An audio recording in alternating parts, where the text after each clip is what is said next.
Hey YouTube, it's Justin, aka Demonic Sweaters, back again with another drum lesson. Today we're going to be doing another beginner, easy drum lesson for you guys out there just starting. And this one is actually going to be focusing on eighth notes, mostly on the bass drum, although the beginning of the lesson we're going to be playing them on the hi-hat too. But just so, I'm assuming that you're watching this if you're a total beginner on the drums. And let's just talk a little bit about eighth notes in general before we even get started. So eighth notes, if you're playing in a measure of 4/4, 4 beats, in one measure, and we're counting quarter notes as one beat, then eighth notes, 8 of them will fit in that measure. And the way that we count eighth notes in this case would be 1 and 2 and 3 and 4 and 1 and 2 and 3 and 4 and... Okay, so that's the basis that we're starting with here. So the very first thing that we're going to do is play that on the hi-hat, and then we're going to put a couple of eighth notes in on the bass drum with a drum groove like this. 1 and 2, 3 and 4. Now I'm counting the bass drum and the snare drum only here. I'm still playing eighth notes on the hi-hat, but you can see my foot there. 1 and 2, 3 and 4. 1 and 2, 3 and 4. Okay? Now, I forgot to mention too, if you want to see other lessons, I have a playlist down below of all my drum lessons that are here on YouTube. You can also take lessons with me directly via the internet if you're interested. You can contact me about that on my Instagram channel, or my Instagram account, rather, which is just demonic_sweaters. You can find me on there. Anyway, so let's go ahead and listen to that one more time. 1 and 2, 3 and 4. Still playing eighth notes on the hi-hat. Bass drum is on the 1 and 3 and 1 and 3 and snare drum's on 2 and 4. 2, 4, 2, 4. Now, I want you to take a close look at my foot. Notice my bass drum technique. My heel is up, my toes are down. I'm using mostly my leg to play the bass drum. This part, my hip. Now you can play heel down like this, but you don't get nearly as much power if you're playing heel down. Heel up definitely gives you a lot more power and speed. I think I can go much faster with my heel up than I can with my heel down. You can do... it's kind of a technique that you develop. Now, I know I teach a lot of younger students, and, I see a lot of kids, especially if you're smaller, struggling with this. But you just have to keep at it. One of the biggest issues I see people having is they want to take their foot off the pedal completely when they play like this. And that causes all kinds of problems when you're playing the drums. Number one, the beater's going to be flopping around all over the place like that. It's not good for your bass drum pedal. And then another thing that I always try to emphasize is that the further away you are from that pedal, this is all time. The further your foot has to travel down to hit the pedal board there, that's time that you're, time in the air. So it's going to sound off time. Keep your toe on the pedal.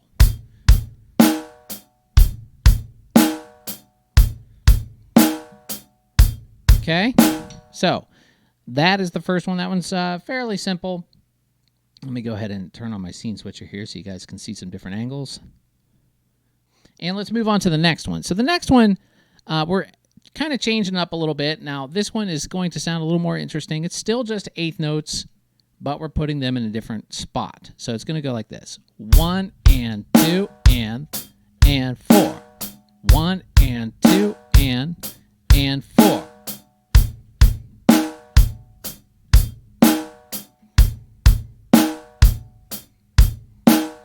1 and 2 and 4. 1 and 2 and 4. Snare drum still on 2 and 4. Oops, I missed the bass drum there. Let me just speed this up a little bit so you can hear what it sounds like when it's faster.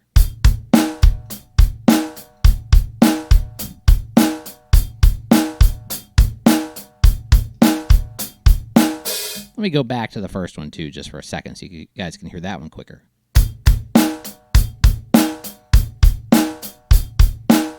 Okay, that was the first one. Now we're back to the second one.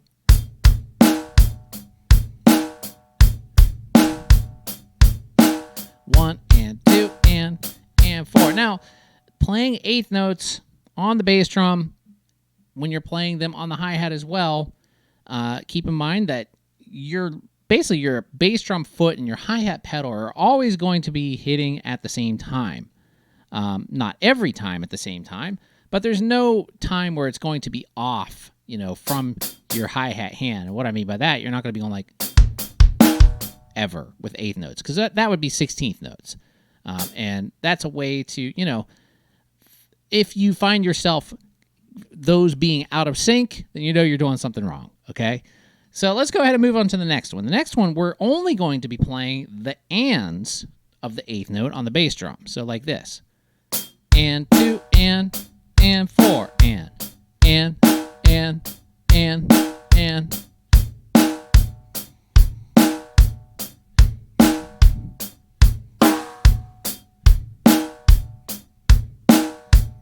Speed that up a bit.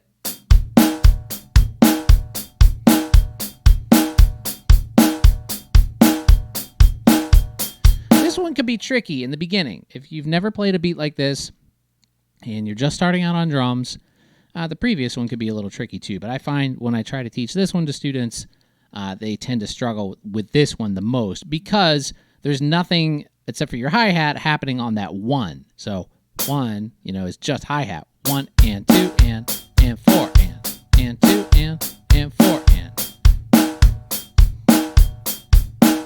Again, heel up on the bass drum.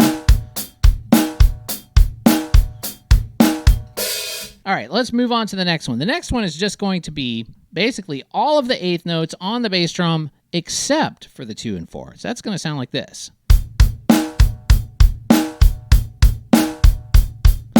One and two and three and four and one and three and one and three and one and three and. Let me slow it down. One and three and one and three and. Now another thing too, sometimes when you're first starting out on drums, don't forget that there's an and after the 4 when you're playing eighth notes. I've run into the case where some new drummers want to skip that last and. They'll go like 1 and 2 and 3 and 4, 1 and 2, which actually changes your time signature. So you don't want to do that. Make sure you play that final eighth note in every measure. Okay, let's listen to that one again.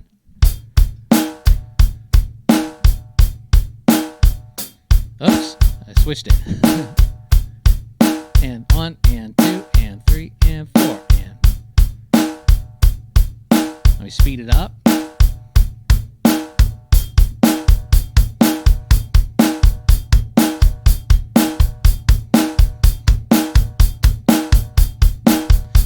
And that may be a workout for you if you've never done that kind of thing and you're still, getting used to doing the bass drum.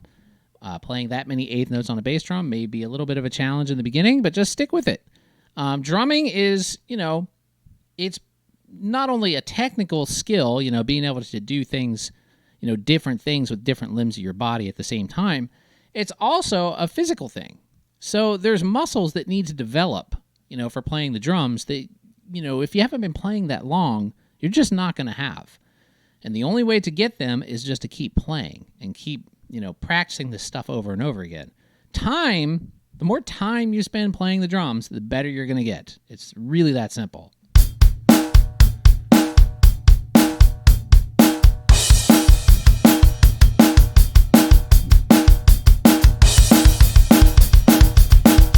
Okay. Anyway, let's go to the next one. Now what we're going to be doing is basically doing everything that we just did, except now instead of doing eighth notes on the hi-hat, we're going to be doing quarter notes on the hi-hat. And this is going to be quite a bit more challenging for those of you out there that are new, because now you're doing something different, something totally different with your right hand than you are with your right foot. So for example, number 1, the original version, which was just like this,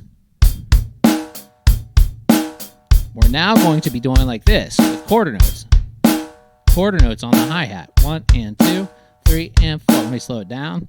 1 and 2, 3 and 4. If I take out the bass drum, 2, 3, 4. 1, 2, 3. So quarter notes. Now let's put that eighth note kick back in. 1 and 2, 3 and 4. 1 and 2, 3 and 4.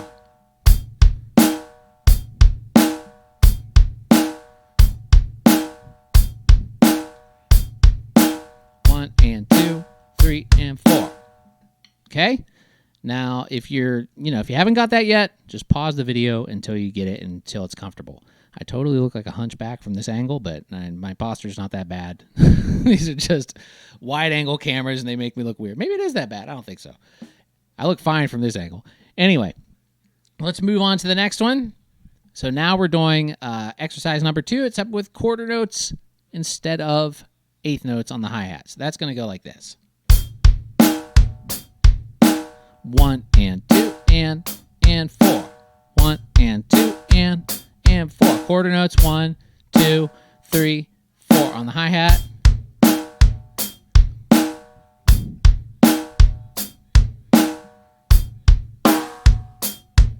Speed it up.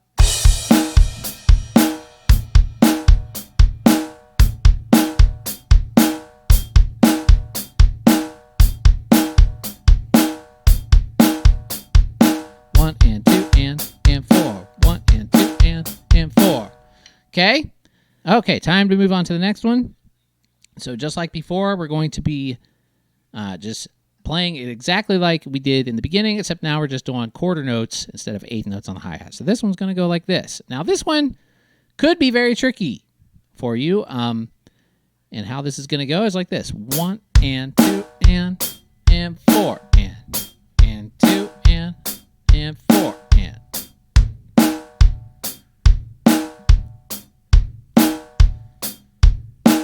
Again, we're starting alone with the hi-hat and nothing else because the bass drum doesn't come in until the and. Now you could look at this as playing eighth notes between your right hand and your right foot. And 2 and, like if you count it like this, 1 and 2 and 3 and 4 and 1 and 2 and 3 and 4 and.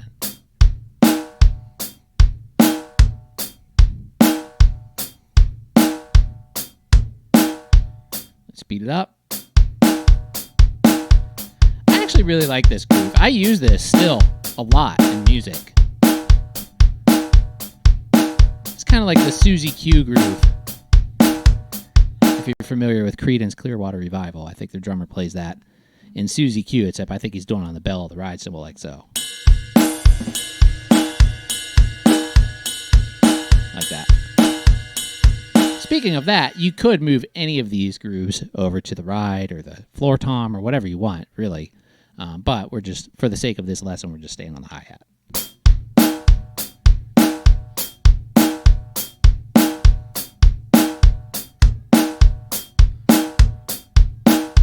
Okay, now on to the last one, which is just like exercise number 4, except now we're doing it with quarter notes on the hi-hat instead of eighth notes. So it's going to go like this. 1 and 3 and 1 and 3 and 1 and 3 and 1 and 3 and 1 and 2, 4, 2, 4, 2, 4, 2, 4. Now, some people, when they're first starting out to, they don't want to count. I've run into that before, but you kind of have to. In the beginning, just force yourself to do it. Force yourself to learn how to read what's written on the screen down there and how to count. I did do a lesson about how to read drums a long time ago. I should do another one on YouTube here because it's not that difficult. It's kind of like a grid you're just looking at. And as long as you know how to count the notes, you can pretty much play them. So it's really important just to, force yourself to learn these things. Now, when you play, for a while, it's not like I'm counting all the time. When I'm playing like more advanced things, I'm not counting at all, actually. But when I'm trying to figure stuff out, especially when I see something written on a page, I will count it then. And then what happens is basically your drumming first starts up here in the brain. You have to process what you're doing and figure it out. And then it basically goes from your brain into your body. And then once you think about it enough and play it with your body enough times, you get body memory or muscle memory. And then you don't have to think about it anymore. I mean, when I do stuff like this, I'm not thinking about that at all. I mean, that was just, I can't even tell you what I just did. I just threw a bunch of chops out there that I know, and I just put them all together, and I just did it because I've done that stuff so many times that I can just go on autopilot. But in the beginning, you're not going to have autopilot. And the way to get autopilot is just to keep doing it over and over and over again. I can't stress enough how important repetitive action is. You just have to put in the time. You have to put in the hours. You're not going to be a great drummer instantly because, like I said, it's physical. There's a physical component to it that you have to develop that you're not going to have unless you play the drums a lot. You may have good rhythm. I do have students that have a natural sense of rhythm, but they still need to develop that physical aspect. That doesn't go away. So no matter how good your innate, is that the right word? Internal sense of rhythm is, you still need to develop the physical part, the physical component of being able to play the drums. So practice. Anyway, thanks for watching, everybody. Don't forget to like, subscribe, leave a comment down below, and check out my links down below too. I have a playlist to a lot of the music that I made. Actually, no, I'm going to post a link to my brand new album. You can check that out down below. And got some shows coming up too. If you're in the New York City area, I'm going to be playing several shows this summer. So be on the lookout for those. Demonic Sweaters, or the Demonic Sweaters, as the band is called. Anyway, thanks for watching, everybody. And I'll see you guys really soon. Have a great day.